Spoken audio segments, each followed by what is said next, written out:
बिहार के रंग हो या उसके शिल्प, हर रेखा, हर आघात में इतिहास की धड़कन सुनाई देती है। यहाँ परंपराएं केवल यादों में नहीं, बल्कि जीवन के हर रंग में सांस लेती हैं। यह धरती मिट्टी और पत्थर से कहीं अधिक है। यह उन हाथों की पहचान है जिन्होंने पीढ़ियों से सृजन में जीवन भरा है। इतिहास गवाह है कि कला और शिल्प की दुनिया में बिहार का नाम सदैव ऊंचा रहा है। यही कारण है कि इस भूमि ने पूरे विश्व में सम्मान और पहचान अर्जित की है। आज की इस विशेष प्रस्तुति में हम खोजेंगे बिहार की उन चुनिंदा कलाओं को जो इसकी आत्मा को स्वर देती हैं और उसकी विरासत को अमर बनाती हैं। मिथिला की मधुबनी पेंटिंग एक जीवित परंपरा है। लोक कथा कहती है कि राजा जनक ने सीता विवाह पर नगर की दीवारों को चित्रों से सजाने का आदेश दिया और तभी इस कला का जन्म हुआ। गांव की महिलाएं मिट्टी से लीपी दीवारों पर उंगलियों, बांस की कलम और प्राकृतिक रंगों से देवी देवता, पेड़ पौधे, पशु पक्षी और विवाह मंडप रचती हैं। मधुबनी पेंटिंग की यही विशेषता है कि चित्रों में कोई भी जगह खाली नहीं रहती। हर रेखा, हर रंग, हर आकृति अपने भीतर एक कथा समेटे हुए होती है। बिहार के मिथिलांचल, विशेषकर मधुबनी जिले में मधुबनी पेंटिंग की उत्पत्ति प्राचीन काल में रामायण काल के दौरान मानी जाती है, जो कालांतर में एक पारंपरिक कला बन गई। बाद में लगभग 1934 के भूकंप के बाद एक ब्रिटिश अधिकारी विलियम जी आर्चर ने इसकी खोज की थी। 1960 के दशक के सूखे के दौरान आजीविका के लिए इसे दीवार से हटाकर कागज और कपड़ों पर उतारने की शुरुआत हुई। मधुबनी या मिथिला पेंटिंग बिहार के मिथिला क्षेत्र की पारंपरिक लोक चित्रकला है, जो अपनी चटक प्राकृतिक रंगों, ज्यामितीय पैटर्न और मिथकीय प्रकृति आधारित विषयों के लिए विश्व भर में प्रसिद्ध है। इसे मधुबनी पेंटिंग और मिथिला पेंटिंग दोनों नामों से जाना जाता है। मधुबनी पेंटिंग धरोहर है मिथिला का। हमको बहुत प्रेम है, पूजा जैसे मानते हैं। मिथिला का कला है, मिथिला सीता माता का भूमि है। मधुबनी चित्रकला में आप देखेंगे तो ज़्यादातर उसमें देवी देवता के चित्र होते हैं, पारिस्थितिकी की चित्र होती है, वन्य पेड़ पौधे होते हैं। वहाँ वृक्ष पूजा की बहुत बड़ी समृद्ध परंपरा रही है मिथिलांचल में। पशु पक्षी जो है उसके भी चित्र उसमें आते हैं। तो ये इकोलॉजी से भी जुड़ा हुआ है। प्रकृति को देवता से जोड़ करके जो चित्रांकन होता है वो मिथिला पेंटिंग में आपको दिखेगा। उंगलियों, बांस की कलम, टहनियों, निब, पेन या माचिस की तीली से सीधे हाथ से ही की जाने वाली पेंटिंग, ब्रश का प्रयोग भी आधुनिक रूप में होता है। चित्रों में खाली जगह नहीं छोड़ी जाती। पूरी सतह फूल, पत्तियां, बेलें, ज्यामितीय आकृतियों और प्रतीकों से भर दी जाती है, जिससे मजबूत डेकोरेटिव इफेक्ट बनता है। मिथिला की ये चित्रकला दीवारों पर चावल के पेस्ट और प्राकृतिक रंगों से शुरू हुई। ये पारंपरिक लोक कला है, जो कोई शैक्षणिक या फिर ट्रेनिंग से नहीं होती है। ये हमारी परंपराओं से होती आ रही है। नानी, दादी, फुआ, इन सब से पीढ़ी दर पीढ़ी होती आ रही है। और इस लोक कला में खास करके देवी देवता और आध्यात्म से जुड़े, तंत्र से जुड़े चीज़ बनते हैं। और उसके साथ साथ हमारी परंपराओं की लोक पर्व, शादी विवाह, जितने कर्म होते हैं, संस्कार होते हैं, सभी को हम लोग दर्शाते हैं। रंग पारंपरिक रूप से प्राकृतिक स्रोतों से बनाए जाते हैं। हल्दी, नीलगिरी यानी इंडिगो, सिंदूर, पत्तों, फूलों से प्राप्त पीला, लाल, हरा आदि। आजकल रेडीमेड रंग भी व्यापक हैं। पेंटिंग के सामान्य विषयों में राम सीता विवाह, राधा कृष्ण, शिव पार्वती, गणेश, सूर्य, चंद्र, कुल देवता, विवाह या कोहबर दृश्य, साथ ही पक्षी, मछली, हाथी, पेड़ पौधे और दैनिक जीवन के दृश्य होते हैं। कोहबर में सूर्य भी होते हैं, चंद्रमा भी होते हैं, नवग्रह भी होते हैं और महादेव पार्वती भी होते हैं। उसमें बहुत सारा चीज़ होता है। आपको लगेगा कि संपूर्ण इकोलॉजी, संपूर्ण ब्रह्मांड, देवलोक से लेकर पृथ्वी लोक तक की सभी वस्तुएं उसमें समाहित हैं। बहुत जितना अपना इच्छा है अंदर से वो कला हम मधुबनी पेंटिंग में लाते हैं। मिथिला का धरोहर है दशावतार, नैना जोगिन, राधा कृष्ण, देवी देवता, जैसे गांव समाज का रहे बेटी बचाओ बेटी पढ़ाओ, उस पर दिखाते हैं। परंपरागत रूप से ये कला शादी समारोहों में कोहबर घर, गोसाई घर और आंगन की दीवारों पर बनाई जाती थी। अब कागज, कैनवस, कपड़े, साड़ियों, बैग, होम डेकोर आदि पर भी खूब बनाई जा रही है। लोक कला तो हमारी संस्कृति की संरक्षण के साथ साथ हमें एक व्यवसाय मिल रहा है, लोगों को इससे जोड़ रहा है, हमारे परंपराओं को जीवंत रखता है। गंगा देवी, सीता देवी, जगदम्बा देवी, महासुंदरी देवी, बउआ देवी जैसी कई महिला कलाकारों ने इस कला को राष्ट्रीय व अंतर्राष्ट्रीय पहचान और पुरस्कार दिलाए हैं। अपना मधुबनी में जो सीता जी के जन्म से बनाए हैं, अभी भी है हमारा पेंटिंग विद्यापति टावर पर, जो बहुत अच्छा बनाए हैं सीता जी के जन्म से लेके अग्नि परीक्षा तक। हमको बहुत अच्छा लगता है दीवार पर बनाते हुए, हर चीज़ पर बनाते हुए।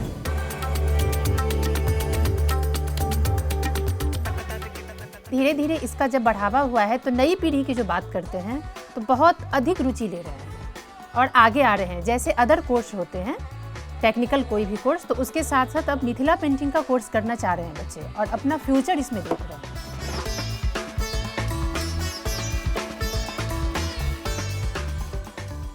मिथिला पेंटिंग ही एक ऐसी कला है जिसकी कोई जाति या फिर लिंग भेद नहीं है। श्रेय तो ज़्यादातर महिलाओं को ही मिलता है, लेकिन इसके साथ साथ पुरुष, बच्चे, बुजुर्ग, युवा सभी बनाते हैं और सब इसमें अपना भविष्य देखते हैं, अपना रोजगार चाहते हैं।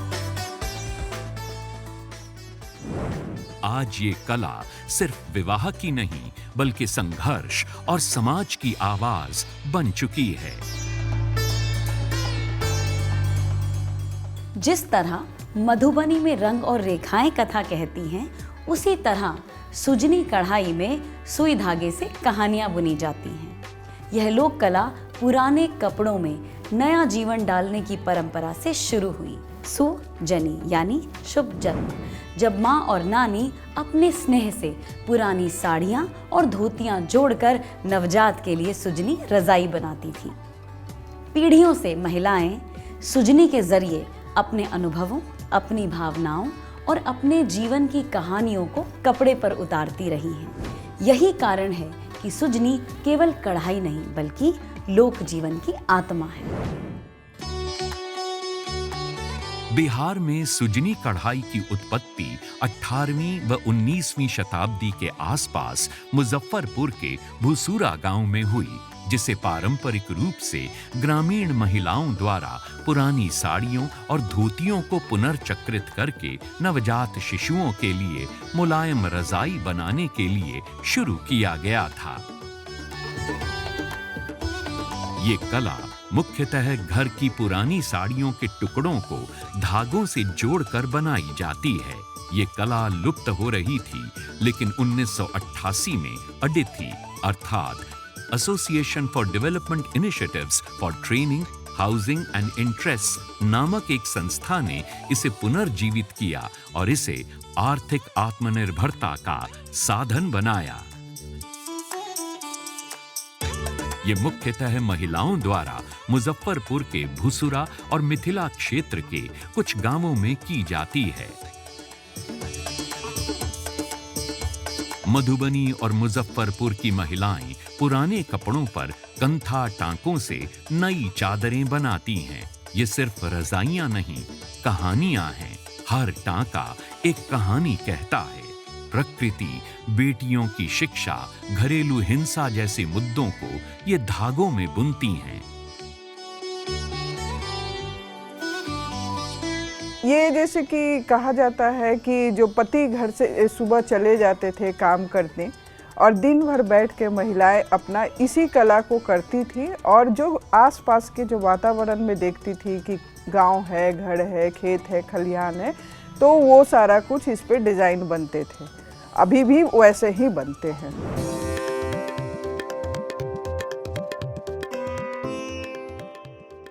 पहले ये खेंदरा बनता था, माने कि 4 लेयर 2 लेयर ऐसे कर करके, लेकिन अब हम लोग साड़ी पर, दुपट्टा पर, जैसे कुर्ती पर हुआ, जैकेट पर हुआ, कुशन कवर हो गया, सोफ़ा का हो गया, बेड शीट हो गया, आज ज़्यादा करके हम पोस्टर पर काम करते हैं।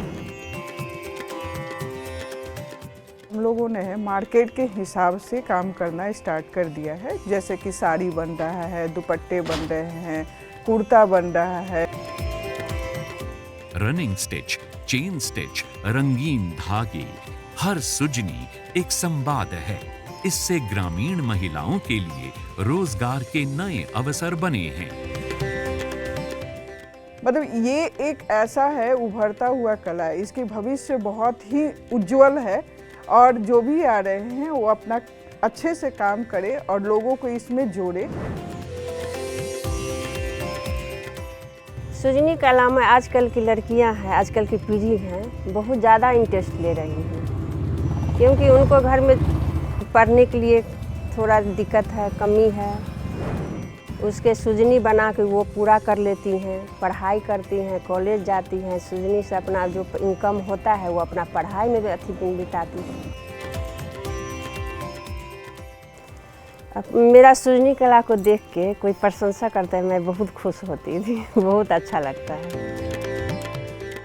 ये कला अब GI टैग पा चुकी है। हमें विश्वास है कि सुजनी की विकास यात्रा इसी तरह निरंतर जारी रहेगी। पत्थर की नक्काशी बिहार की प्राचीनतम शिल्प परंपराओं में से एक है। गया के पत्थर कट्टी, नालंदा और पटना में आज भी यह परंपरा जीवंत दिखाई देती है, जिसकी जड़ें मौर्य काल तक जाती हैं, जब अशोक के स्तंभों, गुफाओं और बौद्ध स्तूपों पर अद्भुत नक्काशी की गई थी। यह शिल्प केवल पत्थर पर उकेरी गई आकृतियां नहीं, बल्कि समय की परतों में दर्ज इतिहास की गूंज है।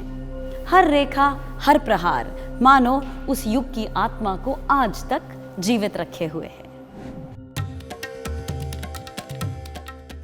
गया के पत्थर कट्टी गांव से निकली इस कला ने मौर्य काल से लेकर आज तक अपनी चमक नहीं खोई। बिहार में जो फेमस जगह जो पत्थर कट्टी है वो मूर्ति कला के लिए फेमस है। हमारे बिहार का इकलौता ये गांव है जहाँ पे मतलब बड़े पैमाने पे काम होता है। हमारी 7वीं या 6ठी पीढ़ी है इसमें। हम परंपरागत शिल्पी हैं। मैंने कहीं ट्रेनिंग नहीं किया, न कॉलेज में, न कहीं निफ्ट में, न आर्ट कॉलेज में। हम पिताजी के साथ देखते देखते, पढ़ते पढ़ते काम सीख लिया। गया जिले का पत्थर कट्टी, खुखड़ी और आसपास के गांव, साथ ही नालंदा और पटना पत्थर शिल्प के अहम केंद्र हैं, जहां बड़ी संख्या में परिवार इस परंपरा से जुड़े हैं। इन क्षेत्रों में काले नीले पत्थर, ग्रेनाइट और ग्रे ग्रीन स्टोन पर मूर्ति, पैनल, स्तंभ, वास्तु तत्व और सजावटी सामान बनाए जाते हैं, जिनमें बारीक नक्काशी और चिकनी पॉलिश विशेष पहचान है। हमारे इस धार्मिक जितनी भी मूर्तियां हैं, सारी मूर्तियां बनाई जाती हैं, और उसके बाद स्टैचू बास्ट, अगर कोई अपनी मम्मी पापा का फ़ोटो बनाना हो या यानी किसी का भी या नेताओं का फ़ोटो बनाना हो, सारा काम होता है। इसमें जो भी चीज़ बड़ी बड़ी कंपनियों में, जो आयुर्वेद की कंपनियां इंडिया में हैं, उसमें बड़ी बड़ी खरलें, बड़े बड़े बॉल, दवा, सोना भस्म, चांदी भस्म जो बनाए जाते हैं, उसके लिए हमारे यहाँ के पत्थर का ही वो इस्तेमाल करते हैं, और बड़े पैमाने पे सप्लाई है पूरे इंडिया में। काले पत्थरों से बने विष्णुपद मंदिर, अशोक स्तंभ और बराबर गुफाएं इसकी अमर पहचान हैं।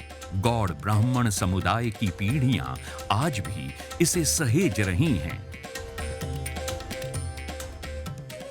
अशोका द ग्रेट के समय में संपूर्ण विश्व में बौद्ध विहार का निर्माण हुआ और जहाँ जहाँ बौद्ध विहार है उसमें आप इस कला को बढ़िया से देख सकते हैं। आज जो मूर्ति शिल्प मिल रही है जहाँ तहाँ से, कोई 2000 वर्ष की है, कोई 2500 वर्ष पहले की है प्रतिमा है, लेकिन उस शिल्प की कारीगरी इतनी जरूर आप देखने से लगता है कि ये कैसा शिल्प हुआ होगा कि उस जमाने में जो बना वो उसकी शाइनिंग आज तक बनी हुई है।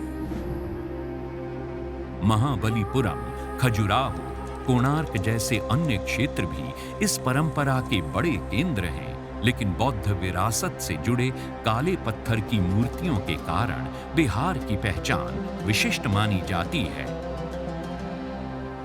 देखिए, हमारे पत्थरकट्टे के आसपास के इलाकों में और पत्थरकट्टे गांव में भी जितने भी कलाकार हैं, जिसने भी काम सीखा है, उनका जीवन यापन बहुत बढ़िया है, आराम से ज़िंदगी गुजार रहे हैं। कोई आर्टिस्ट नहीं है इस इलाके का, पत्थरकट्टे के इलाके का, जो 15,000 से कम महीना कमाता। और यही नहीं, हमारे द्वारा लोग सीखे हुए कई गाँव में लोग इस मूर्ति कला का काम करते हैं। आज डिजाइनर आर्ट गैलरीज में किसी पत्थर को आधुनिक मूर्तियों में ढाला जा रहा है। ये प्राचीन कला आज भी गया जिले में लगभग 500 से 700 कारीगर परिवारों को आजीविका प्रदान कर रही है। बिहार की एक और अद्भुत कला है टेराकोटा। मिट्टी से जन्मी और आग में तपकर जीवन पाने वाली यह शिल्प परंपरा बिहार की पहचान है।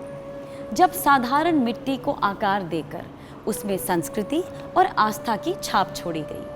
टेराकोटा केवल मिट्टी की आकृतियां नहीं, बल्कि उस धरती की धड़कन है जो हर रूप में अपनी कहानी कहती है। यह कला हमें याद दिलाती है कि साधारण से साधारण तत्व भी सृजन और भावनाओं के स्पर्श से अमर हो सकते हैं।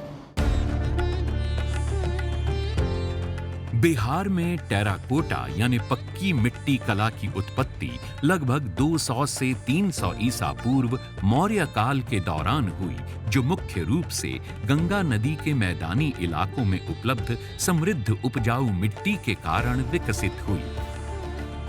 ये कला धर्म और जनजीवन से जुड़ी थी, जिसमें देवी देवताओं की मूर्तियां, व्यावहारिक बर्तन और सजावटी वस्तुएं शामिल थीं, जो बाद में दरभंगा जैसे क्षेत्रों में प्रसिद्ध हो गईं। गुप्त काल के दौरान टेराकोटा ने और अधिक लोकप्रियता हासिल की। विशेष रूप से हिंदू देवी देवताओं विष्णु, सूर्य, दुर्गा की मूर्तियों के साथ साथ आम लोगों की आकृतियों के निर्माण के माध्यम से दरभंगा, मधुबनी सहित उत्तर बिहार इसके प्रमुख केंद्र हैं, जहां ये आज भी आजीविका और सांस्कृतिक पहचान दोनों का आधार है। ये कला हम लोग का तो परंपरागत रूप से चलते आ रहा है। जब मोहनजोदाड़ो के खुदाई हुआ था, उसमें भी टेराकोटा का सामान जो है सो देखने को मिला था।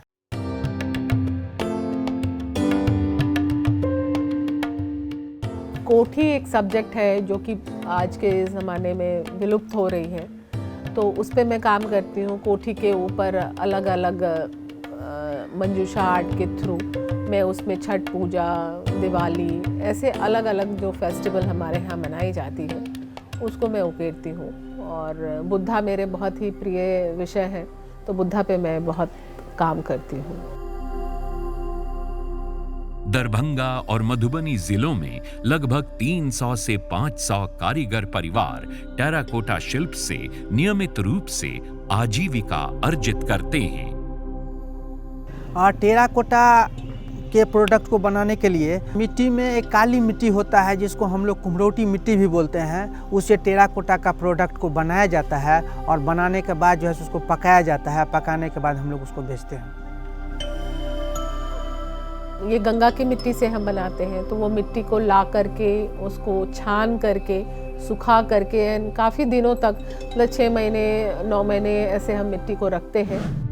यहाँ के टेराकोटा घोड़े, हाथी, दीपक, दीवार सजावट, कलश, गमले, घरेलू बर्तन और धार्मिक मूर्तियां विशेष रूप से प्रसिद्ध हैं। दरभंगा के रंग बिरंगे घोड़े अंतर्राष्ट्रीय स्तर पर भी उल्लेखित हैं। ये मिट्टी अब ऑनलाइन शॉप्स में बिक रही है और कला के नाम पर डिजिटल पहचान बन रही है। टेराकोटा को मैंने थोड़ा फ्यूजन करके मिक्स मीडिया के माध्यम से मैं टेराकोटा मूर्ति को आप कहीं भी रख रखाव करें तो उसको थोड़ा ज़्यादा संभालना पड़ता है, तो उसको मैं म्यूरल के रूप में लेकर के आई हूँ, जिसको कि आप दीवारों पे लगा सकते हैं। पेंटिंग के जगह एक ऑप्शन है, म्यूरल वर्क को आप लगा के अपने घरों को, ऑफिस को आप सजा सकते हैं। जो भी टेराकोटा से जुड़े हुए हैं, मूर्ति कला से जुड़े हुए हैं, उनका तो यही जीवन है कि टेराकोटा का काम करके जो है सो अपना जीवन यापन करते हैं और मूर्ति भी बनाते हैं, मूर्ति सेल करते हैं। बहुत सारा ये काम होता है टेराकोटा में, जिसके माध्यम से जो है सो अपना ट्रेनिंग लेके अपना जीवन गुजारा करते हैं। टेराकोटा अगर विलुप्त हो जाएगा, कोई नहीं बनाएगा तो बहुत सारा समस्या होगा। समस्या ये होगा कि पूजा पाठ से लेकर के आदमी के मृत्यु तक जो है तो टेराकोटा के बर्तन का उपयोग होता है, और नहीं रहेगा तो ये सब असंभव है। तो मैं ये उम्मीद करती हूँ कि ये जो आने वाली पीढ़ियाँ हैं इसको फिर से वो पहचान दिला सके सीख करके, और इसी कोशिश में मैं लगी हूँ कि ये टेराकोटा आर्ट फॉर्म को मैं मॉडर्न तरीके से आम जनता तक पहुँचा सकूँ और लोग इसको अप्रिशिएट कर सकें। टेराकोटा जनजीवन से जुड़ा हुआ है। पहले के ज़माने में गांव में लोग लड्डू बेचने के लिए जाती थी महिलाएं, तो लड्डू बेचनी का भी एक मूर्ति बनता है।